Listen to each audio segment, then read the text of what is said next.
ഏറ്റവും ശ്രേഷ്ഠതയുള്ളതായ പ്രാർത്ഥന, ഏറ്റവും ശ്രേഷ്ഠതയുള്ളതായ പ്രാർത്ഥന ദുആഉ യൗമി അറഫ. ദുആഉ അറഫ എന്നല്ല, ദുആഉ യൗമി അറഫ. അറഫ ദിവസത്തിൽ മുസ്ലിങ്ങൾ പ്രാർത്ഥിക്കുന്ന പ്രാർത്ഥനയാണ്.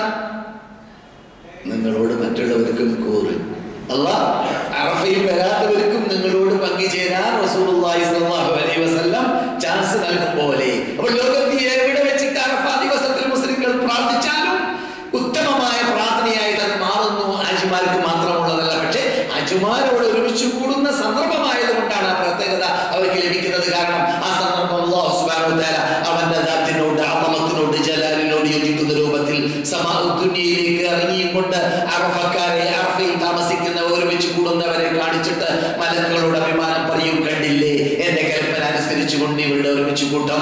ഇവര് പറയും പോലെ ലോകത്തിന് നാനാതുറകൾ നിട്ട്, മുക്കിൽ നിട്ട്, മൂലയിൽ നിട്ട് എന്നെ മാത്രം ലക്ഷ്യം വെച്ചുകൊണ്ട് ഒരു മുദ്രാവാക്യം മാത്രം, ലബ്ബൈക് അല്ലാഹുമ്മ ലബ്ബൈക് ലാ ഇലാഹ ഇല്ലല്ലാഹു വഹ്ദഹു ലാ ശരീക ലഹു ലഹുൽ മുൽക്കു വലഹുൽ ഹംദു വഹുവ അലാ കുല്ലി ഷൈഇൻ ഖദീർ. തൗഹീദ് മാത്രം, ഏകദൈവ വിശ്വാസം മാത്രം, അല്ലാഹുവോട് മാത്രം പ്രാർത്ഥന എന്ന ആ തത്വം സ്ഥാപിക്കാൻ വേണ്ടി വന്ന ആ ലക്ഷ്യങ്ങളിൽ നിൽക്കുന്ന നൃത്തം, ഇരിക്കുന്ന ഇരുത്തം, കിടക്കുന്ന കിടത്തം, അങ്ങനെ പറയാൻ കാരണം അറഫയിൽ നിൽക്കൽ തന്നെ നിർബന്ധമില്ല. നിന്ന് പ്രാർത്ഥിക്കാം, ഇരുന്ന് പ്രാർത്ഥിക്കാം, കിടന്ന് പ്രാർത്ഥിക്കാം, നടന്ന് പ്രാർത്ഥിക്കാം അറഫയിൽ.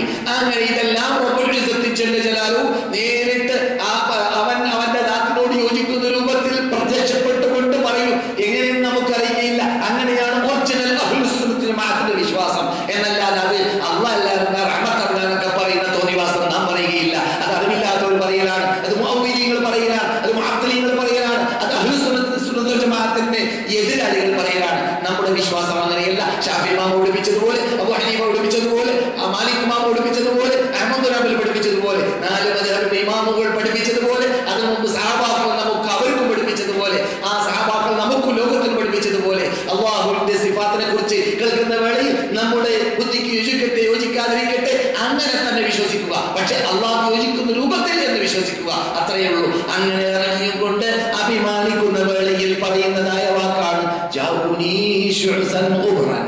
ഇവര് കണ്ടില്ലേ യാത്ര 2-3 ദിവസമായി അറം കിട്ടിയിട്ട് ഗെറ്റപ്പില്ലാത്തവർ, പാമരനാണെങ്കിലും പണ്ഡിതനാണെങ്കിലും രാജാവാണെങ്കിലും ഫക്കീറാണെങ്കിലും നേതാവാണെങ്കിലും അല്ലാത്തവരാണെങ്കിലും എല്ലാവരും ഗെറ്റപ്പില്ലാത്ത വസ്ത്രമാണ്. ഷുഅസ് എന്ന് പറഞ്ഞാൽ മുടിചട കെട്ടപ്പെട്ടവരെന്നാണ് എന്ന് പറഞ്ഞാൽ യാത്രയുടെ അടയാളം. എന്താ യാത്രയുടെ അടയാളം? യാത്രയുടെ അടയാളമുള്ള വ്യക്തിക്ക് എന്ത് കിട്ടും? യാത്ര ചെയ്യുന്നവൻ എന്ത് കിട്ടും? അല്ലെങ്കിൽ തന്നെ പ്രാർത്ഥനയ്ക്ക് ഉത്തരം കിട്ടും. പിന്നെ ഇവിടെ അറഫയിൽ പറയേണ്ട ആവശ്യമില്ലല്ലോ. ഓവറാൻ അതുപോലെ തന്നെ മണൽ പെരണ്ടുകൊണ്ട്, അഥവാ അഴുക്ക് പറഞ്ഞാൽ നിജസ് നല്ല അർത്ഥത്തിലേക്കല്ല, ആ ഗെറ്റപ്പൊന്നും ഇല്ല. എന്താണ് അള്ളാഹ്ക്ക് മുഴുവൻ സമർപ്പിച്ചുകൊണ്ട് ആർക്കാൻ വേണ്ടി, അല്ലെങ്കിൽ അള്ളാഹ്ക്ക് മാത്രം അർത്ഥം നേർച്ചാക്കാൻ വേണ്ടി, അള്ളാഹ്ക്ക് എല്ലാം സമയം മുഴുവനും സമ്പത്ത് മുഴുവൻ എല്ലാം സമർപ്പിച്ചുകൊണ്ട് വന്ന വരവേൽപ്പ്. അള്ളാഹ് പറയുന്നു ഷഹീദുക്കും യാ മലായികതി, ഇവിടെ സമ്മേളിച്ച മലക്കുകളെ നിങ്ങളെ ഞാൻ സാക്ഷി നിർത്തുന്നു, അന്നീ ഖദ് ഗഫർതു ലഹും, ഇവർക്ക് ഞാൻ മാഫ് ചെയ്തു കൊടുത്തിരിക്കുകയാണ്. അല്ലാഹു ആയിരത്തിൽ നമ്മെ പെടുത്തട്ടെ. അവിടെ അങ്ങനെ പ്രഖ്യാപനം നടക്കുമെന്ന് റസൂലു സംസാരിച്ചതിന്റെ ആദ്യ ഭാഗം മുസ്ലിമിൽ, മറ്റു ഭാഗങ്ങളിൽ, മറ്റു ഗ്രന്ഥങ്ങളിൽ എല്ലാം സഹിയായ ഭാഗമാണെന്ന് സ്ഥിരീകരിക്കപ്പെട്ടിട്ടുണ്ട്. പറഞ്ഞു വരുന്നത് അല്പം കയറിയിരുന്നാൽ മികപ്പിൽ വരുന്നവരിക്കിരിക്കാം.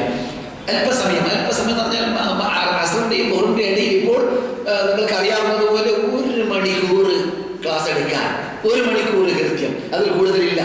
3:10 12 ബാങ്ക് വിളിക്കും. ബാങ്ക് വിളിച്ച ശേഷം ഇവിടുന്ന് പോയാൽ റസൂലുള്ളാഹിന്റെ പള്ളിയിലേക്ക് നമസ്കരിക്കാൻ എത്താം. അതിൽ പ്രയാസപ്പെടേണ്ടതില്ല. അങ്ങനെ ഉദ്ദേശിക്കുന്നവരുണ്ടെങ്കിൽ സദസ്സിൽ.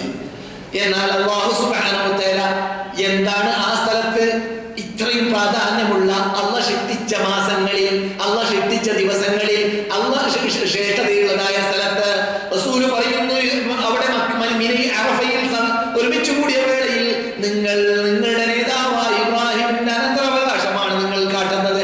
അവരുടെ അനന്തരാവകാശം പറഞ്ഞാൽ അവർ കാട്ടിയ പ്രവർത്തനമാണ് കാട്ടുന്നത് എന്ന് മഹാനായ നബിയുനാ മുഹമ്മദ് റസൂലുള്ളാഹി ഇന്നകും അലാ ഇർസി അബീകും ഇബ്രാഹിം, നിങ്ങളുടെ പിതാവ് ഇബ്രാഹിമിന്റെ ഇർസിലാണ് നിങ്ങൾ, അവർ കാട്ടിയത് നിങ്ങൾ കാട്ടുന്നു എന്ന് പറയും പോലെ, അവർ നിന്നിട്ടുണ്ട് അറഫയിൽ എന്ന് പഠിപ്പിക്കും പോലെ. കണ്ടില്ലേ നേതൃത്വം? സാധാരണക്കാരല്ല. ലോകം കണ്ട നേതൃത്വത്തിൽ മഹാന്റെ നേതൃത്വത്തിലേക്കാണ്. ഒന്ന് റസൂലുള്ളാഹി, മറ്റൊന്ന് റസൂലുള്ളാഹി നിന്നതുപോലെ നിങ്ങൾ നിൽക്കാൻ പോകുന്നു. നമ്മുടെ കണ്ണിലുണ്ണിയായ ഈ പള്ളിയിൽ നമസ്കരിച്ച നമ്മുടെ മുമ്പിൽ എന്ത് വിഷമം കൊള്ളുന്ന റസൂൽ പറയുന്നു, ഞാൻ ഇവിടെ നിന്നു. എവിടെയാണ് റസൂൽ നിന്നത്? അവിടെയുള്ളതായ ഒരു കുന്നുണ്ട്.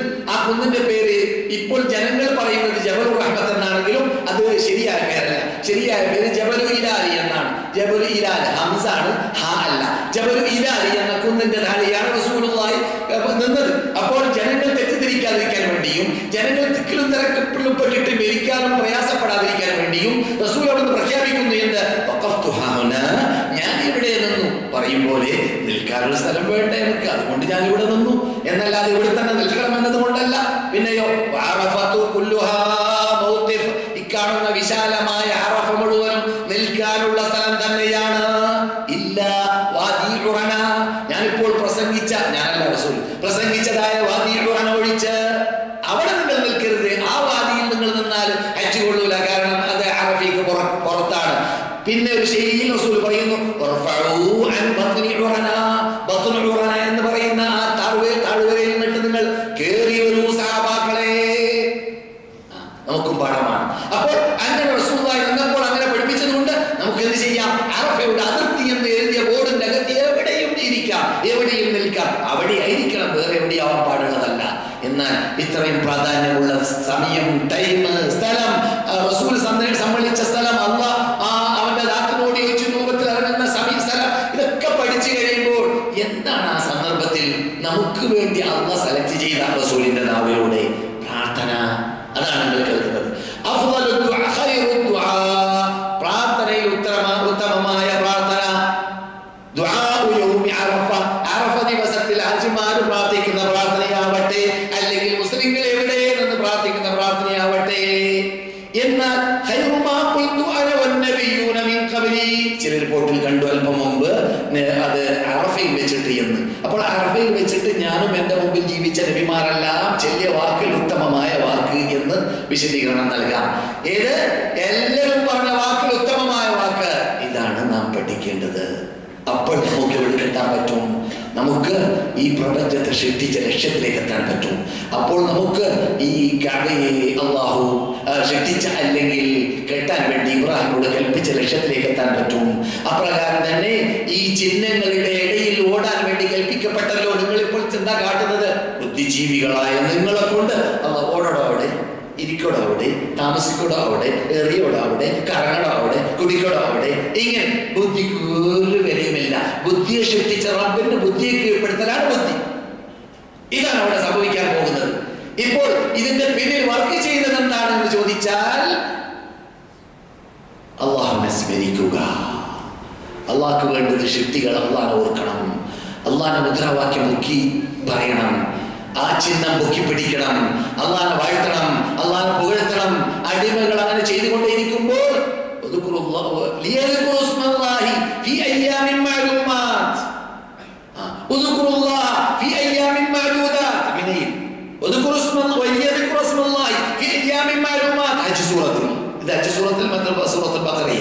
ഇവിടെയൊക്കെ പറയുന്നത് എന്താണ്? നിങ്ങൾ വരേണ്ടത് എന്താണ്?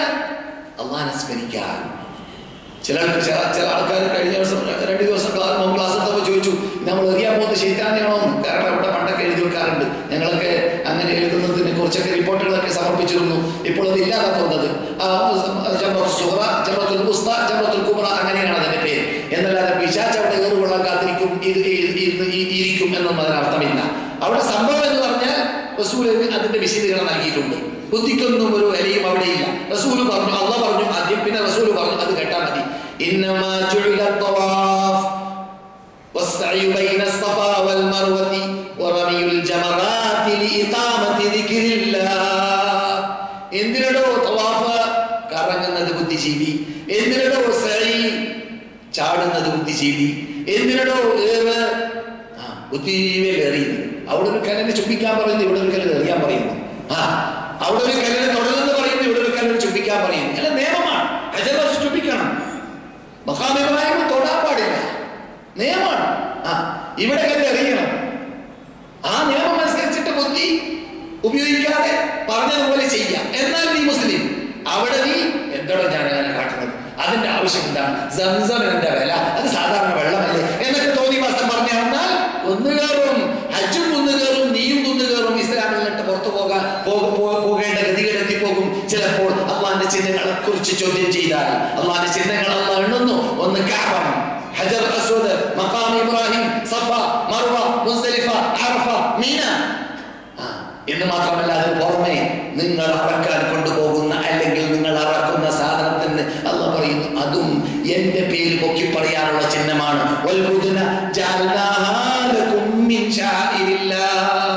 നിങ്ങൾ അറക്കുന്ന പശു, ഒട്ടകം, അവകളെ അള്ളാഹുവിന്റെ ചിഹ്നമായിട്ട് അള്ളാഹു പ്രഖ്യാപിക്കുന്നു. എന്തുകൊണ്ട്? അവിടെ 63 ഒട്ടകത്തിന്റെ മുമ്പിൽ 63 തവണയാണ് നമ്മുടെ നേതാവ് ബിസ്മില്ലാഹി അല്ലാഹു അക്ബർ, ബിസ്മില്ലാഹി അല്ലാഹു അക്ബർ എന്ന് പറഞ്ഞുകൊണ്ട് മിനയിൽ നെഹ്ർ ചെയ്തത്, അറുത്തത് ഒട്ടകങ്ങളെ. 63 ദിവസം, ഒരു വർഷം ജീവിച്ച റസൂൽ 63 ഒട്ടകത്തെ. അപ്പോൾ ഹജ്ജിൽ എന്താണ് സംഭവിക്കുന്നത്? നിങ്ങൾ ഇഹ്റാം കെട്ടി, വസ്ത്രം ധരിക്കുമ്പോൾ ഇഹ്റാം കെട്ടുകളായി മാറൂല. വസ്ത്രം ധരിച്ചു, കുളിച്ചു, വസ്ത്രം ധരിച്ചു, വാസനദ്രവ്യം ശരീരത്തിൽ പൂശി, എന്നിട്ട് നിങ്ങൾ ഇഹ്റാം കെട്ടൽ എപ്പോഴാണ്? ലബ്ബൈക ഉംറതൻ അല്ലെങ്കിൽ ലബ്ബൈക ഹജ്ജ് എന്ന് പറഞ്ഞുകൊണ്ട് ലബ്ബൈക അല്ലാഹുമ്മ ലബ്ബൈക ലബ്ബൈക ലാ ശരീക ലക ലബ്ബൈക ഇന്നൽ ഹംദ വന്നിഅമത ലക വൽ മുൽക ലാ ശരീക ലക എന്ന് പറയാൻ തുടങ്ങുമ്പോഴാണ് അവിടെ അല്ലാഹുവിന് വേണ്ടത് തുടക്കം മുതൽക്ക് തന്നെ അല്ലാഹുവിന്റെ ചിഹ്നമാകുന്ന ദിക്ർ, ലിയദ്കുറു ഇസ്മല്ലാഹ് ഫി അയ്യാമിൻ മഅലൂമാത്ത്, അറിയപ്പെട്ട ഏതാനും ദിവസങ്ങളിൽ അല്ലാഹുവിനെ മാത്രം ഓർക്കുക, അല്ലാഹുവിനെ മാത്രം സ്മരിക്കുക. കഅബത്തുൽ ചെന്നാൽ അല്ലാഹു അക്ബർ, ബിസ്മില്ലാഹി അല്ലാഹു അക്ബർ. കല്ലറിയാൻ ചെന്നാൽ ബിസ്മില്ലാഹി അല്ലാഹു അക്ബർ. അറക്കാൻ ചെന്നാൽ ബിസ്മില്ലാഹി അല്ലാഹു അക്ബർ. അർഫയിൽ നിന്നാൽ ലാ ഇലാഹ ഇല്ലല്ലാഹു വഹ്ദഹു ലാ ശരീക ലഹു ലഹുൽ മുൽക്കു വലഹുൽ ഹംദു വഹുവ അലാ കുല്ലി ഷൈഇൻ ഖദീർ. ഇവിടെ എല്ലാ പ്രശ്നം റബ്ബിനെ സ്മരിക്കലാണ്, റബ്ബിനെ ഓർക്കലാണ്, റബ്ബിനെ മറക്കാൻ പാടില്ല. എന്നിട്ട് എന്താ അറഫയിൽ റബ്ബുൽ ഇസ്സത്ത് ജല്ല ജലാലുഹു അവിടെ നിസ്കരിക്കാൻ കൽപ്പിക്കാത്തത്, നോമ്പ് പിടിക്കാൻ കൽപ്പിക്കാത്തത്, വേറെ സൽക്കർമ്മങ്ങൾ ചെയ്യാൻ കൽപ്പിക്കാത്തത്? നാം ചെറുപ്പത്തിലേ പള്ളി ദിവസത്തിൽ ഓതൽ, ഞാൻ പള്ളി ദിവസത്തിൽ ഓതിയ മുസ്ലിമാണ്, പള്ളി ദിവസത്തിൽ ഓതൽ എന്താണ്? മനുഷ്യ ശരീരം കൊണ്ട് ചെയ്യുന്ന അമലുകളിൽ ഏറ്റവും ശ്രേഷ്ഠതയുള്ള അമല് അസ്സലാ, നമസ്കാരം എന്നാണ്. അങ്ങനെയുള്ള നമസ്കാരം അവിടെ ഒരു റക്അത്ത് നിസ്കരിക്കാൻ കൽപ്പിക്കപ്പെട്ടില്ല. അറഫയിലേക്ക് കടക്കുന്നതിന് മുമ്പ് അറഫയിൽ ഉണ്ടാവാൻ സാധ്യതയുള്ള, അറഫയിൽ ഉണ്ടാവാൻ പോകുന്ന അസർ നമസ്കാരത്തെ മുന്തിപ്പിച്ച് അറഫയിൽ വിട്ട് പുറത്തു വെച്ച് റസൂലുള്ളാഹി ഈ 2 റക്അത്തായിട്ട് നമസ്കരിച്ചു ഖുതുബയ്ക്ക് ശേഷം, അല്ലേ? അങ്ങനെയാണ്. അതുപോലെ തന്നെ റസൂലുള്ളാഹി സ്വല്ലല്ലാഹു അലൈഹി വസല്ലം അറഫയിൽ താമസിക്കുന്ന വേളയിൽ വരുന്ന നമസ്കാരമാകുന്ന മഗ്രിബ് നമസ്കാരം ബാങ്ക് വിളിക്കുന്ന ടൈം ആയിട്ടും നിങ്ങൾ കാട്ടും പോലെ റസൂൽ കാട്ടിയത് എങ്ങനെയാണ്? മുസ്ദലിഫിലേക്ക് നീക്കം ചെയ്തു. ഒരു റക്അത്ത് നമസ്കാരം അവിടെ നിസ്കരിക്കാൻ കൽപ്പിച്ചില്ല. ഇത്രയും ശ്രേഷ്ഠതയുള്ള സ്ഥലത്തോ, ഇത്രയും പ്രാധാന്യമുള്ള സ്ഥലത്തോ ഇവിടെ വെച്ചിട്ട് എന്ത് നല്ല ഇബാദത്താണല്ലോ കാട്ടേണ്ടത്? ഇബാദത്തിൽ നല്ലത് കാട്ടേണ്ടതല്ലേ? എന്താ ഒരു റക്അത്ത് നിസ്കരിച്ചുകൂടാ? ചോദ്യമില്ല. എന്താ നിസ്കരിച്ചു കൂടാത്തത്? അവിടെ കൽപ്പിക്കപ്പെട്ടത് ഈ നമസ്കാരത്തിന് പ്രാധാന്യം കിട്ടാൻ സാധ്യതയുള്ളതായ സാധനമാണ്. എന്താ പ്രാധാന്യം ആ നമസ്കാരത്തിന് കിട്ടാൻ കാരണം? നമസ്കാരത്തിന്റെ പേര് അന്വേഷിച്ചാൽ മതി. എന്താ നമസ്കാരം എന്ന് പറഞ്ഞാൽ? മലയാളത്തിൽ നമസ്കാരം എന്ന് പറഞ്ഞാൽ എന്താണ്? പ്രാർത്ഥന. എന്താ നമസ്കാരം എന്ന്? അർത്ഥന, പ്രാർത്ഥന, അല്ലേ? അദ്ദുആ എന്നാണ് അറബിയിൽ. അസ്സലാ, അറബി ഭാഷയിൽ അസ്സലാ നമസ്കാരം, അദ്ദുആ പ്രാർത്ഥനയാണ്. ഇംഗ്ലീഷ് ഏത് ഭാഷയിലും സലാ എന്ന് പറഞ്ഞാൽ എന്താണ്? പ്രാർത്ഥനയാണ്. അപ്പോൾ നമസ്കാരത്തിന് പ്രാധാന്യം നൽകുന്നത് കിട്ടുന്നത് എന്തുകൊണ്ടാണ്? അതിൽ അല്ലാഹുവോട് പ്രാർത്ഥനയുണ്ട് എന്നതുകൊണ്ടാണ്. എന്തുകൊണ്ട്? അല്ലാഹുവോട് പ്രാർത്ഥന എന്നതിലൂടെയാണ് അല്ലാഹുവിനെ നാം വാഴ്ത്തുന്നതും പുകഴ്ത്തുന്നതും. അല്ലാഹു സുബ്ഹാനഹു വ തആല മറ്റു കൃത്രിമ ദൈവങ്ങളിൽ നിന്നിട്ടും മനുഷ്യ ദൈവങ്ങളിൽ നിന്നിട്ടും ആൾ ദൈവങ്ങളിൽ നിന്നിട്ടും കൃത്രിമ ദൈവങ്ങളിൽ നിന്നിട്ടും അല്ലാഹു അല്ലാത്തവരെ കഷ്ടിക്കുന്ന മുദ്രിക്കുന്ന ഷിട്ടികളെ വിളിച്ച് പ്രാർത്ഥിക്കപ്പെടുന്ന അവകളിൽ നിന്നിട്ടും